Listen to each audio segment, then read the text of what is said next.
So memory allocation in C language is of two types: static memory allocation and dynamic memory allocation. Allocating memory during compile time is called static memory allocation. In static memory allocation, once memory size allotted cannot be changed, either cannot be increased or decreased. Allocating memory at runtime is called dynamic memory allocation. In dynamic memory allocation, once the memory size allocated can be changed. So we have four functions: malloc, calloc, realloc and free. We'll see the basic difference between static and dynamic here. So static, as I told you, allocated at compile time, memory cannot be increased and used in arrays. And dynamic we use in the concept of linked list data structures. So malloc allocates a single block of requested memory, whereas calloc allocates blocks of requested memory, and reallocation of memory, and free is used to freeze the dynamically allocated memory. So malloc, memory allocation, used to allocate a block of memory dynamically. So it reserves memory space of specified size and returns a null pointer pointing to the memory location. Look at the syntax. Pointer variable is equal to cast type and star malloc within brackets byte size. So here ptr is a pointer variable, and malloc function returns a pointer to the allocated memory of byte size. Look at the example: malloc 50. A memory space of 50 bytes will be reserved, and the address of first byte of the reserved space is assigned to the pointer. So we have a simple program here. ptr is equal to malloc 15 multiplied by size of star ptr, a block of 15 integers,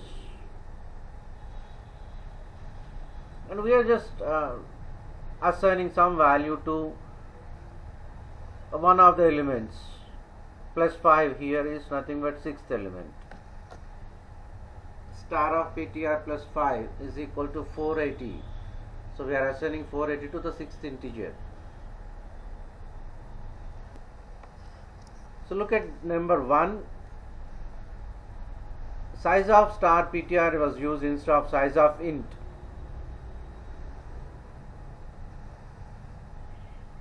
The star ptr declaration is typecasted to a different data type later. But once you specify size of int, it must be integer only. And the allocation may fail if the memory is not sufficient. It returns a null pointer. So we must include code to check the null pointer, that if statement, if ptr not equal to null, and whatever the memory allocated is contiguous. So we can use pointer arithmetic to access the array elements. And malloc function can also be used with character data type as well as complex data types. So look at this diagram. 5 multiplied by size of int. If the size of integer is 4 bytes, then it is 20 bytes. As I told you in earlier sessions, based on your notations, if it is 32-bit integer 2 bytes, if it is 64-bit integer 4 bytes. So no confusion regarding this. So calloc, to allocate multiple blocks of memory. Look at the syntax. Calloc n comma size, n comma size. If it is 5 comma 10, 5 blocks each of 10 bytes of memory will be allocated. So it allocates n memory blocks of same size. And once memory space is allocated, all bytes are initialized to 0, and as usual the pointer is always points to the first byte of allocated memory space.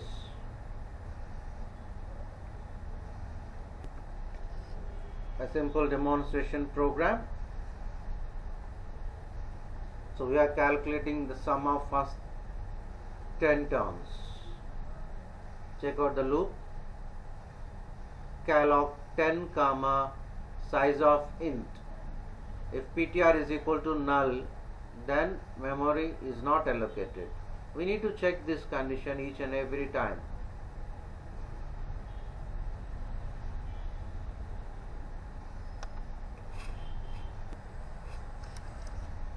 So calloc, look at this diagram, 5 comma size of int. If it is 4 bytes, then 20 bytes of memory. 5 blocks and each block of 4 bytes.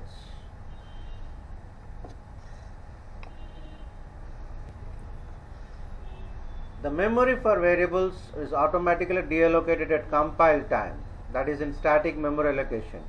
In dynamic memory allocation, we have to deallocate memory explicitly, and if it is not done, we may encounter out of memory. So we need to use free function to release or deallocate memory in C language, and the syntax is free within brackets pointer variable.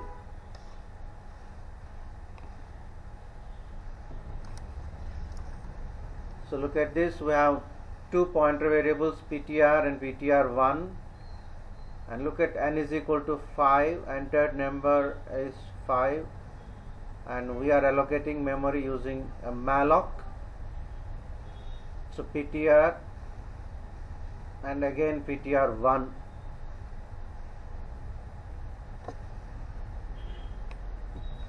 So look at the if condition. If a memory is sufficient, memory will be allocated.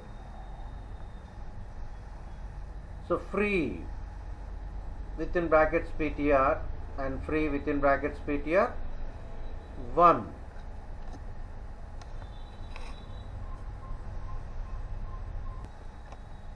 So look at the output.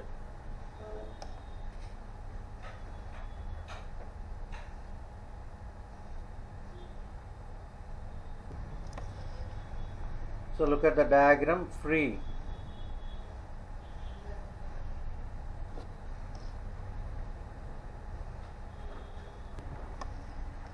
So reallocation, we can add more memory size to already allocated memory, and we can even reduce the size of previously allocated memory. Look at the syntax, pointer variable is equal to realloc the pointer variable comma new size. So it allocates a new memory space with a specified size, and after executing this function, the pointer will be returned to the first byte of the memory block. And the new size can be larger or smaller than the previous memory. Reallocation.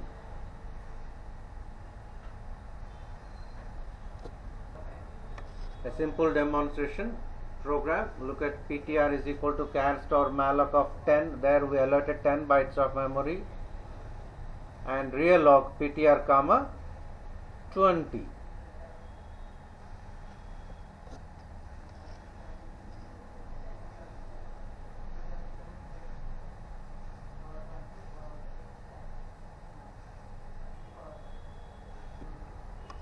So look at realloc. Initially we used malloc to allocate the memory, and 5 multiplied by size of integer, let it be some 20 bytes of memory, and reallocate. So we are making some changes. We can either increase the size or we can decrease the size. So what are the basic differences between malloc and calloc? Malloc, as we discussed earlier, allocates single block of requested memory, whereas calloc multiple blocks of memory. So look at the statement, malloc 20 multiplied by size of int. If integer size 4 bytes, then 80 bytes will be allocated. Whereas here calloc 20 comma 20 multiplied by size of int. So that is 20 comma 80. 20 blocks of memory. Each block contains 80 bytes, so total 1600 bytes. So calloc initializes the allocated memory to 0, whereas malloc doesn't initialize the allocated memory.